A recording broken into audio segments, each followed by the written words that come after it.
Chapter 8. Clear your desks. It's time for a Hamlet pop quiz, Mr. Mitchell announced with a playful grin. The class groaned. Vicky's head pounded. She and Mom spent most of Sunday discussing exactly what happened when her father stormed out of the house, reliving each detail. When she finally closed her eyes, she could still see Dad's enraged face as he stood over Danny. And she still heard his haunting words. I lost it all. No matter what happens. I love you. What did he mean? Almost 2 days had passed and Dad still hadn't come home. Mom had tried to be strong, saying everything would settle down once Dad had a chance to cool off. But Vicky knew Mom wasn't being fully honest. She heard her crying softly as she spoke about everything to Abuelo Sunday night. ¿Dónde está, papi? ¿Por qué está haciendo esto? She kept asking. Where is he, Dad? Why is he doing this? Since Dad's outburst, Danny had barely said a word.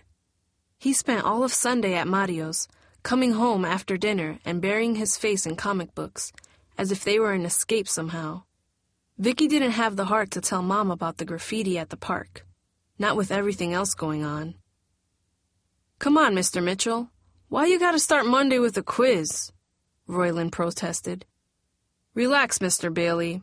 As long as you did your homework, you don't have anything to worry about. This one's easy. Vicky had completely forgotten about her schoolwork. She could barely remember Hamlet or anything else right now. A haze filled her mind. She felt as if she didn't belong in class with other kids. She didn't feel anything like them anymore. She knew Teresa was watching her, but she didn't care. What did it matter after she spent the night hearing Mom cry? After watching Dad practically beat up Danny? After a weekend of wondering if Dad was ever going to come home? It was as if she was being pulled out to sea, and no one seemed to notice. Even Martin seemed like a stranger. She had hoped to at least talk to him before the bell, but he didn't give her a chance. How come you never called me? He'd asked at the beginning of class. Not Friday, like you said. Not Saturday. Not yesterday. I came to see you. Yeah, but then you disappeared. And you don't even answer my calls. What's up with you? You out with someone this weekend or something? He said, half joking. Just forget it, she said, rushing to her desk as the bell rang. Girl, what's your problem? Vicky ignored him, blinking back tears of anger and hurt as she sat at her desk. She wanted to explain to Martin that her father had destroyed the one phone in their house, that Martin was the only one she wanted to be close to right now. But he didn't get it. Instead, he was jumping to conclusions again. Why was he making things even more difficult and complicated than they already were? It was as if he didn't trust her. And how could she explain it all to him now? She was afraid she would lose it if she tried, that she would fall apart and cry right there in the middle of the classroom. She couldn't do that now. Not at school. Not with Mr. Mitchell dropping a quiz on her desk. It was easier to stay quiet, even if Martin was upset. Vicky scratched her name on the quiz and scanned the list of questions. She didn't know the answers to any of them, not even the first one. What happens to Ophelia at the end of Act 4? She looked around the classroom. Everyone was focused on the quiz. She could hear the dull scrape of pens on paper. Normally, she would speed through and be among the first done while others struggled to keep up. But now she was lost. Vicky flipped the sheet over so she didn't have to look at the blank items anymore. She wished she could just walk out of the classroom. But where would she go? Home? That almost seemed worse. Pass up your papers, Mr. Mitchell instructed, and then announced that he would go over the answers in class. He circled toward Vicky. Please don't call on me, she thought as he got closer. Not now. Vicky's head started to sweat. The familiar queasiness gripped her stomach. She had barely eaten breakfast again. So, Vicky, Mr. Mitchell said, I saw that you were done early, as usual. Can you tell us the answer to the first question? What happens to Ophelia at the end of Act 4? The classroom grew silent. At first, no one even bothered to look at her, as if everyone expected she would answer the question correctly. But this time was different. Seconds ticked by. People began to turn toward her, first Martin, and then Teresa, and Steve. They seemed surprised. Vicky wished they would all just turn away. She tried to think of something to say so Mr. Mitchell would skip her. "I can't deal with my homework right now, Mr. Mitchell. My family's coming apart, and I haven't eaten or slept right in weeks. I'm scared for my brother, and my stomach feels like someone shoved a knife in it. Just leave me alone." She imagined herself shouting the words, exploding like a bomb in the middle of the classroom. But instead, the words caught in her throat. She stared straight ahead, feeling the sweat bead on her forehead. "Miss Fallon?" Mr. Mitchell said. She could hear the surprise in his voice. "I know what happens, Mr. Mitchell," Teresa said then. Vicky couldn't tell if she was trying to show off or help. "Me too," Steve chimed in. "Thank you," said Mr. Mitchell, but the question was for Vicky. "I don't know," she admitted finally, feeling her face burn. "I didn't get a chance to finish." Vicky heard several students whisper. Someone in the back of the room snickered. Royland leaned forward at his desk, and his textbook fell to the ground with a loud slap. She wished she could sink through the floor somehow, away from the wide-eyed, open-mouthed stares. She knew some students thought it was funny that she didn't know the answer, but Martin, Teresa, and Steve gazed at her as if they were watching something they had never expected to see. Vicky focused her eyes on her notebook to avoid their stares. She could still see the hearts she had drawn last week. It seemed like years ago. Mr. Mitchell spotted them too, sighing as he passed her desk. "See me after class," he said quickly before turning his back to her. "Teresa, can you tell us what happened to Ophelia?" he asked. "She dies," Teresa said, looking over at Vicky. "How?" "She, loses it over all this drama with her boyfriend and family, and then she falls into the water and drowns." Vicky tried to block out the words and the stares that still lingered on her.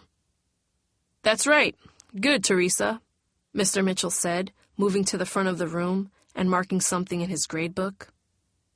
"But some argue that she might have killed herself. Anyone agree with this? If you find proof in the text, I'll give you extra credit on your quiz." Several students scrambled to find proof for their argument. Vicky zoned out, barely following along as the argument went back and forth with Mr. Mitchell prodding them on. She still couldn't believe what had happened. That Dad nearly smashed her brother's skull with a phone. That he had been gone for 2 days. "I would never kill myself over some boy. I don't care who he is," Teresa said at one point.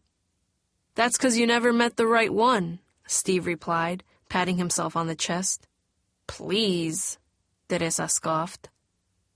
Vicky wanted to yell at them both for just sitting there joking while her own family was coming apart and her parents wrestled under a mountain of bills. For the first time ever, school seemed completely pointless. Vicky could feel Martin staring at her. She knew he had once felt the same way. She remembered it from the day they had met. Part of her wished she could just reach out to him, force everyone else out, and lock the classroom door behind them. But another part of her was angry at him for not trusting her, for making things so difficult. "Good debate," Mr. Mitchell said at the end of the class. "Some of you may not like Shakespeare, but look at what he's writing about in this play. Broken families, anger and resentment, revenge and betrayal, people scheming against each other, murder plots. This stuff was written over 400 years ago. We still wrestle with the same issues today, right? I hate to say it, but maybe Shakespeare's the original gangsta," he said as the bell rang. Groans erupted at Mr. Mitchell's comment. "Yo, that's corny," Royland protested. Steve shook his head as if he couldn't believe what he had just heard. Vicky wished she could just leave with the rest of the students who rushed out of the classroom. She knew Mr. Mitchell was going to lecture her about her homework, and she had no idea what she was going to tell him. She braced herself, only to see Teresa hovering over her desk. Unlike the last time they talked, she looked concerned, not angry. "Hey, girl," she began at last, her voice a bit unsteady. "Are you okay?" Just then, Martin leaned over Vicky's desk. Instantly, Teresa's expression changed. She rolled her eyes and turned away. "Never mind," she muttered. Martin eyed her soberly, and Vicky wasn't sure whether he was about to start questioning her again. But before he even spoke, Mr. Mitchell appeared behind him. "Excuse me, Martin, but I need to talk to Vicky," he said quietly. "Why don't you catch up with her after school?" Anger flashed on Martin's face. Vicky knew Mr. Mitchell saw it, but she didn't care. She wanted to get out of the classroom, out of Bluford, and away from everyone. "Please, Martin," he said gently. "Whatever you say," Martin grumbled, rapping his fist on her desk in frustration as he walked out. Mr. Mitchell closed the door and turned to Vicky, his expression serious. He paused for a moment, as if he was gathering his thoughts. Vicky felt her anxiety growing with every second. "I'm sorry, Mr. Mitchell," Vicky said when she could no longer stand it. "I didn't get a lot of sleep last night, and—" She hesitated, wondering if she could actually tell him the truth. "Vicky, you're one of my best students, but I've watched your work in class the past week, and I have to say I'm concerned about what I see," he explained, his forehead creasing as if he was struggling to find the right words. "I know, Mr. Mitchell. I promise it won't happen again. Listen, Vicky. I know this might be difficult to hear, but as your teacher, I feel I need to say it to you. I'm worried about your relationship with Martin. Since you two met, you haven't been the same. Do your parents even know about him?" Vicky's cheeks flamed at the mention of Martin and her parents. She felt as if she was suddenly under a microscope. Never had any teacher asked about her personal life. Never had she given them reason to. But how could she respond? "No, they don't know about Martin, but that's because we don't talk anymore, Mr. Mitchell. All they do is yell and fight. How can I tell them anything?" she wanted to say. But instead, she just shrugged, feeling awkward and embarrassed under his gaze. "Look, what you did to help Martin the other day was great, but I'm not sure your friendship is helping you. Make sure you don't get in over your head with him, okay? You're a good student. Keep it up and colleges will be happy to accept you in a few years. I don't want to see you mess that up. I've watched too many talented girls in this school run into trouble with boys. Some get serious with a boyfriend and stop paying attention to their grades. Others have gotten pregnant and had to drop out." Vicky heard Mr. Mitchell's voice continuing, but her mind snagged on one word that made her cringe. Pregnant. What did he think she was? She knew he was trying to help, but he was wrong. She and Martin were nothing like he was saying, not even close. If he misread her relationship with Martin, how could he help her with the problems at home? There was no point talking to him. No one understood what really was happening, not her friends, not her parents, not her teachers. "That's not a path you want, Vicky. So just slow down and focus on your work, okay?" he said, as if his words were supposed to be helpful. "Thanks, Mr. Mitchell," she grumbled, gathering her books without even looking at him. "I'll read the rest of Hamlet tonight. Now can I go?" Mr. Mitchell's forehead creased, like he had just realized that he'd added up all the numbers and reached the wrong answer. "Is there something else going on, Vicky? I've never seen you like this." "Like what?" she asked bitterly. "No, everything's fine. Just slow down, right?" Vicky repeated, struggling to keep her voice calm. "I need to leave. I don't want to get a detention for being late. I can write you a pass." "No thanks. I can make it," Vicky said quickly and dashed out of the classroom, leaving Mr. Mitchell standing near his desk, staring at her in confusion.